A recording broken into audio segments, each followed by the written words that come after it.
Chapter 3, A Friend or Foe. The last leg of their journey was bumpy, noisy, smelly and draughty. But for David and Tucky, it was the only enjoyable part of a long day. Now they were no longer going away, they were arriving. Every jolting minute was bringing them closer to a new home. They sat forward in their seats, anxious for the first glimpse of the cottage. And then the thin beam of the headlights caught the glint of black windows ahead, and the car bumped off the road down a rough track and stopped. Mr. Reynolds clicked open the latch of the front door and had to bend his head as he went in. It was a long, low kitchen with a stove at one end and an oil-burning lamp low on the table. It smelt of cooking and oil fumes. Mr. Reynolds picked up the lamp and led them up a narrow, winding stairway.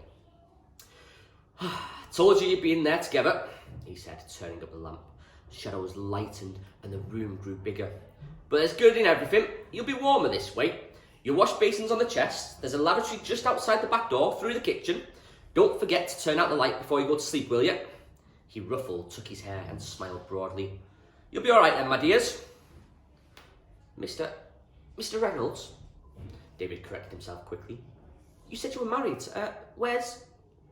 "In bed, my dear. Anne's in bed. We get up with the light here and we try to get to bed when it's dark. Same way as the animals. You'll be seeing her in the morning." He turned to go. "Night," said Tucky. "Good night to you both, and never you worry. Us'll be all right together." The door closed. David tried the water in the wash bowl with the tip of his finger, but that's all the washing he did. Tucky didn't even bother to do that. He had had his pyjamas on in a flash and was in bed before David had even started to undress. Once in bed, the two of them lay staring up at the bumpy ceiling. "Wonder what's happened to the others," said David quietly. "Suppose we'll be like brothers, you and me, kind of anyway." "Something like that," David muttered, wishing he'd kept his socks on like Tucky. "I like that, Mr. Reynolds," said Tucky, and he pulled the quilt up tight to his chin to shut out the cold air. "I wonder what she's like, Mrs. Reynolds. Anne, he called her, didn't he?" "Be all right if she's anything like him," Tucky said. "What, beard and all?" "Get off, I didn't mean that," Tucky giggled. "Turn that lamp down, like he said. Here, listen, you can't hear anything and you can't see anything. Can you hear anything, Davy? Davy? David? David?" But David was asleep, and before he had time to worry about it, so was Tucky. In the morning, it was a smell that woke them, and they dressed as if the house were on fire. They opened the kitchen door quietly. There was a sizzle and smell of frying eggs, and the thick, gluey bubble of simmering porridge. Mrs. Reynolds was bent over the kitchen stone with her back to them. She was slim, and her dark hair was done up in a bun. The boys waited for her to turn and see them. Neither of them wanted to make the first move. They stood transfixed by the smell until Mrs. Reynolds turned with a saucepan of porridge in her hand. "Morning, missus. I'm David and he's Tucky." David came further into the room. Mrs. Reynolds' eyes widened in shock, and they saw the saucepan jolt in her hand. She looked from one to the other and then put the saucepan down slowly. "Oh, you frightened me there for a moment, boys. I thought you'd still be in bed. I was going to call you when Jerry came in." There was something different in her voice, and David noticed it immediately. Yesterday, he had become used to the sing-song burr of the villagers. They were difficult enough to understand at times, and they had funny ways of putting together words. But this was the accent of a foreigner. "Of course, Jerry has told me about you. He said he looked like Ghost, no red in the face. And he was right too. A good hot breakfast and a day outside in the country air, that would be good for you, no? I'm Anne. You must call me Anne. And you are David and Lucky." "Tucky," said Tucky. "It's Tucky, Tony Tucker, but everyone calls me Tucky." "Good. So you are Tucky and you are David, I'm right?" The boys nodded. "Now come and sit down at the table. Jerry will be here soon. He has to milk the cows and feed the animals all before breakfast. You know." Breakfast lived up to expectations, and Anne fussed over them until they could eat no more. Just as they finished, Mr. Reynolds came in. Feel better then, my dears? There's not a better cook in all of England than my Anne. No doubt about it, no doubt at all. My mum's good, said Tucky. Of course she is. Mr. Reynolds was pulling off his boots by the door. I forgot that. Let's say my Anne is the best cook in all of Devon, and that with your mother, Tucky, and David's mother here, the champion cooks of London. There's not a cook in the kingdom to touch them. Agreed? Agreed, said David, anxious to repair any offence Tucky might have caused. Tucky always said what he felt, and David was used to it by now. Anne bustled over to Mr. Reynolds now, prattling on happily in her strange accent. Everything about her was small, and next to Mr. Reynolds, she seemed even smaller and more delicate than she was. There was a gentleness in her eyes that was immediately comforting to David and Tucky. Whenever she smiled, and that was often, her whole face seemed to shine. Tucky studied Mr. Reynolds as he devoured his breakfast. Can I see that baby horse? He asked suddenly. Baby horse? Baby horse? Mr. Reynolds roared with laughter. Did you hear the boy, Anne? I told you, my dear, to the foal, not a baby horse. A baby is a small one of us. Never make the mistake of thinking animals are like us. There's names for animals. Names for us so it can tell the difference. Animals are animals. You and me, Anne, Davy, yeah, we're people. And that's different. Baby horse or foal, Jerry? Anne said. I think Tucky wants to see them. And so he shall, Anne, my dear. So shall they both, but after I finish my breakfast, if they can wait for that long. For David and Tucky it was worth waiting for. All that day and the next, they saw things they'd never seen before, as Mr. Reynolds shepherded them around the farm. They watched him helping the foal being born the night before, pulling him up onto its wobbly legs. They discovered that the sheep lived on the steep, sloping fields, and they weren't wild after all. They saw 3 milking cows, and as they wandered slowly towards them, they did not attack. They watched Mr. Reynolds delivering the early spring lambs, helping him bring in the ewes that would be lambing soon. There were stakes to be driven in for fences, water to be carried to troughs in the fields, and yards to be cleaned and cleared. The 2 boys went everywhere with him, and Jip, the rangy black and white sheepdog, trailed along behind them. By Sunday night, David and Tucky knew their way around the farm and felt as if they'd been there for months.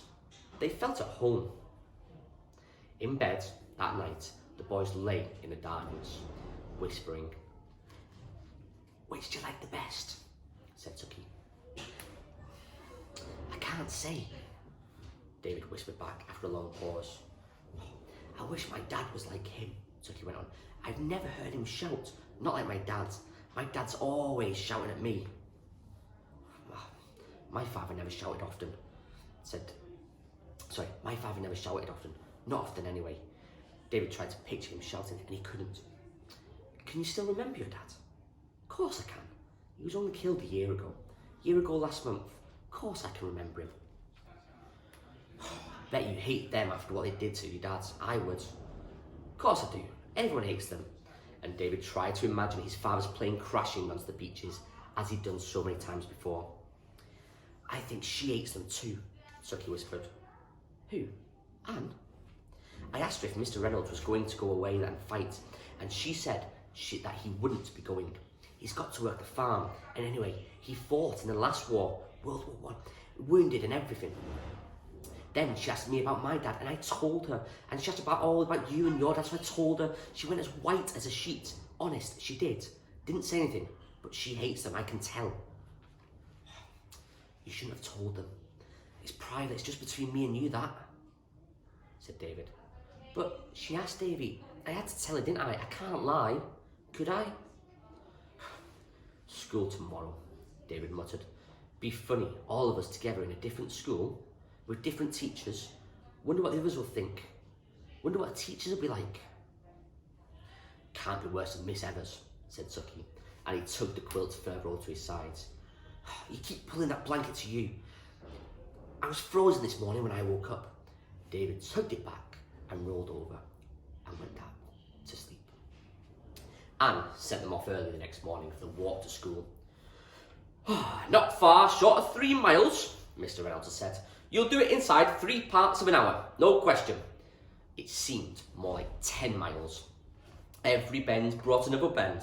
Every hill brought a bigger and steeper hill after it. Jip, the dog, came along after them, as far as the crossroads at the end of the lane. Then he stood there, looking at them, his tail drooping mournfully. They ran the last half mile down to the village, their gas masks banging up and down on their backs.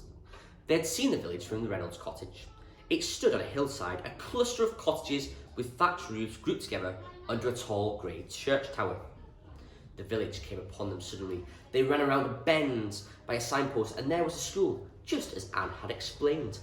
It was a long, low, gabled building built of purple grey stone and grey tiles mottled with lichen. The playground outside was full. They were not late. Once inside the gate, they looked around for their friends from Islington and tried to ignore the inquisitive looks and huddled whispers of the village children. "Where is everyone?" said Tucky. "Perhaps they're late," but the bell went as David was speaking. The school was one big room on one floor with a great black boiler at one end and 2 long rows of desks, the row at the back on a raised floor so that children could see all of the blackboard in front. There were only 20 or 30 children there, boys and girls. Coats were hung up by the door and gas masks over the backs of the desks, and everyone sat down. Everyone, that is, except David and Tucky, who stood bemused by the door, clutching their lunchboxes and their gas masks. At the far end of the room, beyond the boiler, a door opened, and there was a sudden and immediate silence as an old man walked slowly and deliberately towards the teacher's desk by the blackboard. As he sat down, all the children stood up and chanted in unison, "Good morning, Mr. Cooper." "Sit down," the teacher said quietly. "Good morning, children. The roll call, please, Angela." "They've got girls," Tucky whispered. "Do you think this is the right school?" "Did you say something, lad?" The old man had swiveled round in his chair and was looking at them over the rims of his glasses. "We were wondering, sir," David said. "We were told to come here, but none of our friends are here, so we thought perhaps we were in the wrong school." "You're David Carey and Tony Tucker?" They nodded. "Then you're in the right place. In this school, we always call the roll first before we do anything else. Do you understand?" He spoke clearly, but kindly. Angela called the roll, and each child stood up in turn, and then last of all, she called out, "Tony Tucker." "David Carey." Mr. Cooper then stood up and shook both of them by the hand. "Welcome to our little school. I am the one and only teacher, and my name is Mr. Cooper. Though no doubt the children call me something else, I require to be polite, honest, and hard-working. That's all. I hope you'll be very happy whilst you're with us." "But what about the others?" Tucky asked. "Your friends from London have all gone to Imberley School. It's bigger there and there's more room." Mr. Cooper turned to speak to the class. "David and Tucky are evacuees, children. I told you we might be seeing new faces soon, didn't I? Well, here they are. I want you to remember that they are away from home and that we are all very strange to them. We must all look after them and all make them feel at home." Their welcome from the village children was cautious at first, but in morning playtime they were crowded into the corner under a big elm tree and bombarded with questions about London, about their homes, about German bombers. For a few days they felt like they were the centre of attention, felt like celebrities. Whenever either of them spoke up in class, everyone listened, and they were invited to eat their packed lunches at every house in the village. But it soon wore off, and within a few weeks they had been accepted as 2 townies who were part of the village school. There was a new pattern to their lives, broken only by letters from mothers and the occasional glimpse of Miss Roberts in a hat whenever she came to the village. David's mother was stationed at an ack battery in the south coast and wrote once a month. Tucky's parents were still in London, but they hardly ever wrote.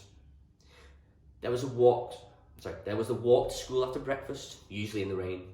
The morning prayers and the first lesson always with gas masks on. when they all sat sweating and trying to concentrate on Mr. Cooper's voice. Unless the sun was shining, they took their packed lunches to a friend's house where there was always warm cocoa. And after afternoon lessons, there was a long walk home to the farm. Jip would meet them at the end of the lane by the crossroads, and they would race him home to tea with Anne and the warmth of the kitchen. All that spring, there were long walks on the moor that came down to where the farm ended. Mr. Reynolds kept some sheep up there, and the two boys came to know it very well. The war, London, and Islington all seemed to be in another world. Of course, David looked forward to his mother's letter, and he kept everyone under his pillow. There were signs the war was on. Mr. Reynolds went off onto home guard duty twice a week. There was a searchlight and observation post in the village, and of course, they still had their gas mask drill. But there were no more bombs, and there was no more fear. They came to recognise Churchill's gruff voice over Mr. Reynolds' crackling wireless set, and they noticed that Anne lost all laughter in her eyes whenever war was mentioned. But it hardly ever was. Mr. Reynolds used to say he was too busy to worry about the war. Then one night, in June, the skylight of the moor was lit up with gun flashes and a distant crump of bombing miles away on the other side.